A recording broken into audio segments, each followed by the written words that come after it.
La agonía y el éxtasis, Irving Stone. Libro cuarto, capítulo 5. No podía arriesgarse a que su padre sintiese nuevamente aquel hedor a muerte, por lo que recorrió las calles hasta que encontró una taberna en el barrio obrero que estaba abierta ya. Bebió un vaso de Chianti, y en un momento en que el tabernero estaba de espaldas, se vertió el resto del vaso sobre la camisa. Ludovico se indignó al oler aquel fuerte vino en las ropas de su hijo. «Ahora», dijo, «¿ya no te basta con andar de vagabundo por las calles toda la noche, metido sabe Dios en qué fechorías? Sino que vuelves a casa apestando a vino como un borracho? Confieso que no te entiendo. ¿Qué es lo que te empuja al mal camino?» La única protección que Miguel Ángel podía proporcionarle a su familia era mantenerla ignorante de todo. Pero conforme pasaban los días y él seguía llegando vacilante a su casa todas las madrugadas, la familia se levantó en armas. Cada uno de los miembros estaba indignado por una razón especial. Lucrecia, porque Miguel Ángel no comía. Su tío Francesco, porque temía que su sobrino se endeudara. Su tía Cassandra, por razones de moral. Únicamente Buonarrota no estaba contra él. «Sé que cuando sales no vas a divertirte», le dijo. «¿Y cómo puedes tú saber eso?», preguntó Miguel Ángel, extrañado. «Es muy sencillo. No me has pedido ni un escudo desde que compraste esas velas y sabes muy bien que sin dinero no es posible tener vino ni mujeres, por lo menos aquí, en Florencia». A la mañana siguiente, Miguel Ángel fue al Duomo, entró en su taller y se montó en la banqueta ante su mesa de dibujo. Beppe se acercó a saludarlo, con expresión inquisitiva. «Mi joven amigo», dijo, «parece un cadáver. ¿Qué ha estado haciendo?» Miguel Ángel lo miró un instante y luego dijo, «Estuve trabajando, Beppe». El capataz rió un rato, con una desdentada boca muy abierta. «Ah, si yo fuera joven para esa clase de trabajo», dijo, mientras movía la cabeza sentencioso. «Bueno, no intente levantar la cachiporra de Hércules todas las noches. Recuerde que lo que uno pone en las mujeres por la noche no lo tiene a la mañana para ponerlo en el mármol». Aquella noche, en la morgue del monasterio, se encontró frente a su primer cadáver, que tenía un aspecto repugnante. Se estremeció al observar lo que podía ocurrirle a la obra maestra de Dios. Era un hombre de unos 40 años, cuyo rostro, grande y enrojecido, aparecía hinchado cerca del cuello. Tenía abierta la boca, a su lado los labios y lleno de puntitos rojos el blanco de los ojos. Entre amarillentos dientes, Miguel Ángel alcanzó a ver la oscura lengua, hinchada de tal manera que llenaba casi toda la boca. Puso una mano sobre el rostro del cadáver. Las mejillas daban la impresión de estar formadas con levadura sin cocinar. Le pareció que aquel era un buen momento para penetrar en la estructura del rostro humano. Eligió el más pequeño de sus cuchillos y cortó desde el borde de la cabellera hasta el puente de la nariz. Intentó sacar la piel de la frente, pero no le fue posible, porque estaba demasiado pegada al hueso. Cortó encima de cada ceja hasta el borde del ojo y sacó la piel del rincón del ojo hacia afuera, continuando hasta la oreja y luego hacia abajo por el pómulo. El efecto de aquella mutilación le resultó tan horrible que no pudo proseguir la tarea. Tomó la sábana del rincón donde la había dejado caer, cubrió con ella la cabeza del cadáver y centró toda su atención en el hueso de la cadera y los fibrosos músculos del macizo muslo. Un par de noches después, al encontrar un nuevo cadáver, cortó suavemente en la piel de la cara y la sacó con las tijeras. Bajo el delgado tejido amarillento de grasa, encontró una membrana de tejido muscular rojizo que iba ininterrumpidamente desde una oreja alrededor de los labios hasta la otra. Y fue entonces cuando entendió por primera vez cómo aquellos músculos podían hacer mover la cara para reír, sonreír, llorar o expresar otros sentimientos. Debajo de aquella membrana había un tejido más grueso, que se extendía del extremo de la mandíbula hasta la base del cráneo. Metió un dedo bajo aquel tejido y empujó un poco, comprobando de inmediato que la mandíbula se movía. Trabajó con el dedo hacia arriba y hacia abajo para simular el movimiento de la masticación y después buscó el músculo que hacía mover el párpado del ojo. Tenía que mirar el interior de la cavidad del ojo para descubrir lo que lo hacía mover, y mientras intentaba introducir un dedo, hizo demasiada presión. El globo del ojo se rompió y una mucosidad blanca bañó sus dedos. La cavidad quedó vacía. Se volvió de espaldas bruscamente, aterrado. Luego se dirigió a una de las paredes de la habitación y arrimó la frente a la encalada superficie para refrescarse, mientras luchaba desesperadamente contra las náuseas que le acometían. Una vez que se hubo tranquilizado un poco, fue de nuevo junto al cadáver. Cortó el tejido alrededor del otro ojo y descubrió por dónde estaba sujeto al fondo de la cavidad. Luego introdujo su dedo detrás del globo del ojo, lo movió lentamente hacia un lado y por fin lo arrancó. Le dio unas vueltas en la mano tratando de ver cómo se movía. Acercó la vela a la cavidad y examinó cuidadosamente su interior. En el fondo pudo percibir un agujero a través del cual unos filamentos, al parecer de tejido, blandos, de color grisáceo, subían y se introducían en el cráneo. Hasta que no le fuera posible levantar o separar la tapa del cráneo y dejar al descubierto el cerebro, no podía enterarse de nada de lo que hace que los ojos vean. Su vela no tenía más que un diminuto anillo de cera. Cortó la carne que rodeaba el puente de la nariz y entonces vio claramente lo que le había ocurrido a la suya al recibir el fuerte puñetazo de Torrigiani. La vela vaciló unos instantes y por fin se apagó. Se dirigió al taller del Duomo. Le resultó fácil arrojar la bolsa de lona por encima de la portada y luego pasar sobre la misma. A la luz de la luna, los bloques de mármol brillaban con una blanca luminosidad. El aire fresco contribuyó a normalizar su estómago.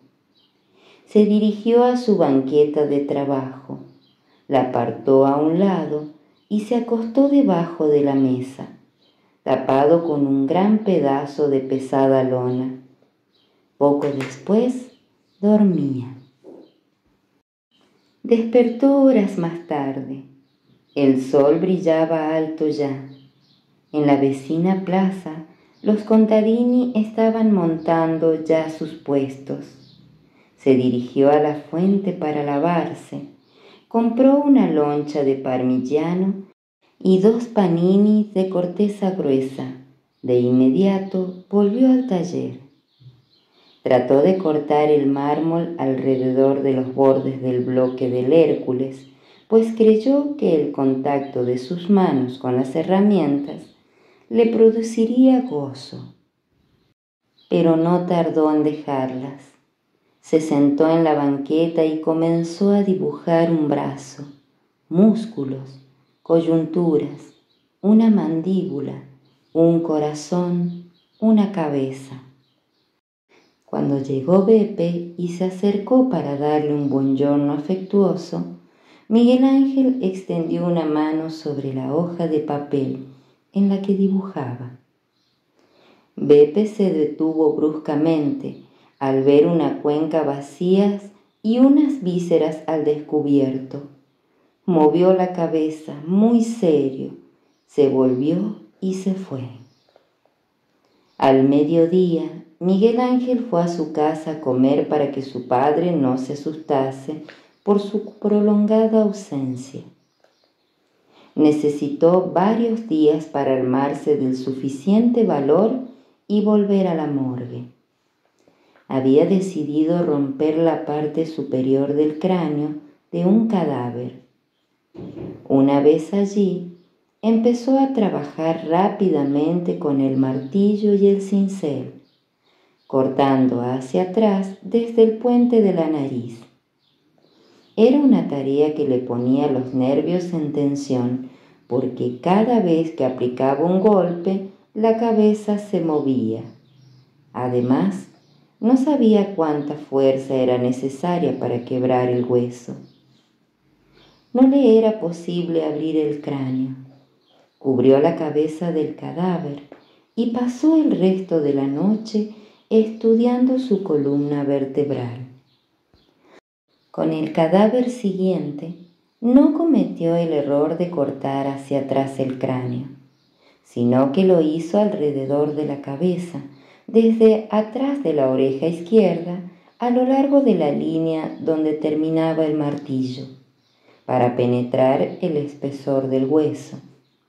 Desde entonces, con espacios suficientes ya para mantener el cincel bajo el hueso, pudo efectuar el corte alrededor del cráneo. De pronto, salió una especie de crema blancuzca y poco después la tapa del cráneo estaba en sus manos. Era como una madera seca. Sufrió tal conmoción que estuvo a punto de dejarla caer al suelo. Paseó la mirada a lo largo del cadáver y quedó aterrado, pues al sacar la tapa del cráneo, la cara había quedado completamente deformada. De nuevo se sintió invadido por una sensación de culpabilidad, pero ya destapado el cráneo, le fue posible mirar el interior de la cabeza en busca del cerebro humano. En su condición de artista, siempre le había fascinado todo lo que creaba expresión. ¿Qué había en el cerebro que permitía al rostro expresar las distintas emociones? Acercó la vela todo lo que pudo y vio que la masa que se hallaba en el interior tenía un color blanco amarillento, con líneas rojas ligeramente azules en la superficie. Eran las arterias y venas que partían en todas direcciones. Podía ver que la masa cerebral estaba dividida en el medio, correspondiendo exactamente con la línea que dividía el cráneo. No pudo percibir olor alguno, pero al tocarla con los dedos comprobó que era muy blanda, suave y húmeda. Colocó nuevamente la tapa del cráneo y envolvió la sábana con fuerza para que no se soltase. Ya no se sentía asqueado ni descompuesto como en las noches anteriores, pero le consumía la impaciencia de trabajar en el cadáver siguiente para abrir el cerebro propiamente dicho, ya que esa noche no le quedaba tiempo. Cuando lo hizo, 2 noches después, se asombró al pensar que los hombres pudieran ser tan distintos unos de otros, cuando los cerebros parecían tan iguales. De eso dedujo que tenía forzosamente que haber una sustancia dentro del cerebro distinta en cada persona. Utilizó el dedo índice para explorar la base del cráneo y comprobó que el cerebro estaba completamente separado del hueso. Introdujo los dedos por ambos lados y trató de sacar toda la masa, pero no podía levantarla. Donde sus dedos se unían, la masa estaba ligada por algo así como una serie de alambres al fondo de la cuenca del cráneo. Los cortó y por fin pudo sacar la masa. Era blanda y al mismo tiempo tan resbaladiza que tuvo que concentrar toda su atención y rapidez de movimientos para impedir que se disgregase. La miró con asombro y admiración. De aquella sustancia relativamente pequeña que no podía pesar más de 1 kilo, emergía toda la grandeza de la raza humana. Arte, ciencia, filosofía, gobierno, todo aquello que habían conseguido los hombres para su bien o su mal. Cuando cortó el cerebro por la línea divisoria, le pareció que era igual que cortar un queso fresco. No hubo el menor sonido, residuos ni olor. Las 2 mitades eran exactamente iguales. Por donde quiera que cortaba, era todo lo mismo, la masa del color grisáceo un poco amarillenta. Empujó el cadáver para dejar espacio y puso el cerebro sobre la mesa. Se sorprendió al ver que no tenía estructura propia y que se iba desparramando lentamente por la mesa. Los agujeros del cráneo los encontró llenos de aquella sustancia filamentosa que había tenido que cortar para separar el cerebro. Siguió con la vista aquellos filamentos hasta el cuello y llegó a la conclusión de que eran la única conexión que existía entre el cerebro y el cuerpo. Los agujeros frontales estaban entre el cerebro y los ojos, y los otros 2 correspondían a las orejas. Presionó en el agujero de algo más de 3 centímetros que había en la parte posterior de la base del cráneo, que conectaba con las vértebras. Aquella era la conexión entre el cerebro y la espalda. Estaba extenuado, pues había trabajado 5 horas y se alegró al ver que la vela se apagaba. Se sentó en el borde de la fuente de la Piazza Santo Espíritu y se echó agua sobre la cabeza y la cara. ¿Hago esto porque estoy obsesionado?, se preguntó. ¿Tengo derecho a cometer ese sacrilegio solo porque me digo que es en bien de mis conocimientos de escultura? ¿Qué precio deberé pagar por esos conocimientos? Llegó la primavera y el aire se tornó tibio. Beppe le informó de una escultura que debía ser realizada para la nueva bóveda de Santo Espíritu. Capiteles tallados, un número de piedras labradas para decorar dicha bóveda y las puertas. No se le ocurrió pedir al prior Bicellini que interviniese. Se dirigió al capataz a cargo de la construcción de la obra y solicitó el trabajo. El capataz no quería que lo ejecutase un estudiante. Miguel Ángel le ofreció llevarle su Madonna y niño y los centauros para probarle que era capaz de realizar el trabajo. El capataz accedió, aunque no de muy buen grado, a ver aquellas piezas. Bugiardini pidió prestado uno de los carros de Ghirlandaio, lo llevó al hogar de los Buonarroti y le ayudó a envolver y transportar los mármoles.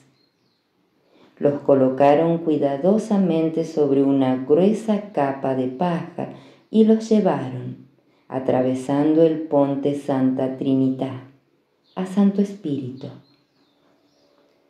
El capataz no pareció muy impresionado. Las piezas no se adaptaban a lo que él deseaba.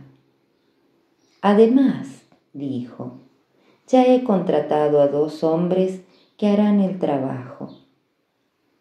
¿Escultores?, preguntó Miguel Ángel sorprendido. ¿Y qué van a hacer si no? ¿Cómo se llaman?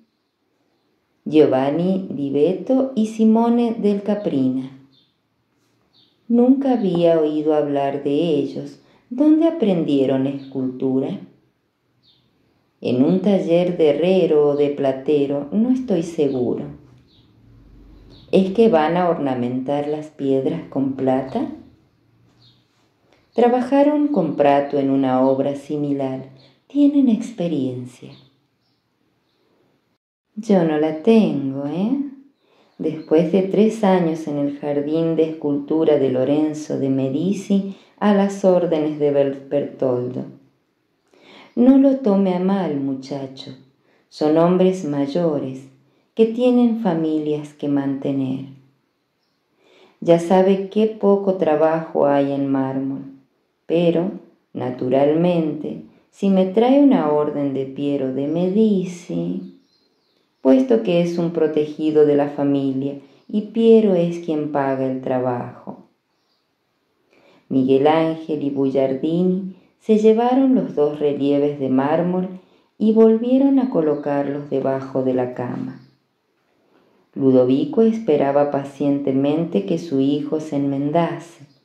Miguel Ángel continuaba volviendo a la casa al amanecer, después de haber diseccionado otras partes de los cadáveres que encontraba en la morgue. Rodillas, brazos, tobillos, codos, pelvis, órganos genitales. Había estudiado atentamente todas aquellas partes del cuerpo humano, pero un día su padre lo acorraló.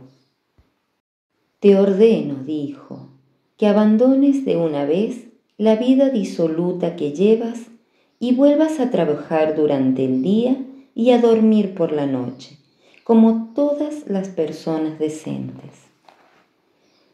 Deme un poco más de tiempo, padre.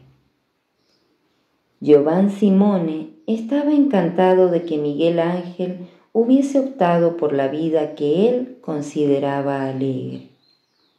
Florencia estaba convulsionada por el último escándalo. Piero había intercedido ante las autoridades dominicanas e hizo que éstas desterraran a Savonarola a Bolonia. Pero para Giovan Simone, aquello no había significado ni el más ligero cambio en sus actividades. ¿Qué te parece si esta noche salimos juntos? Voy a un lugar donde hay juego y mujeres, propuso a Miguel Ángel. No, gracias. ¿Por qué no? ¿Es que te crees demasiado bueno para salir conmigo? Cada cual con sus ideas y costumbres, Giovan Simone.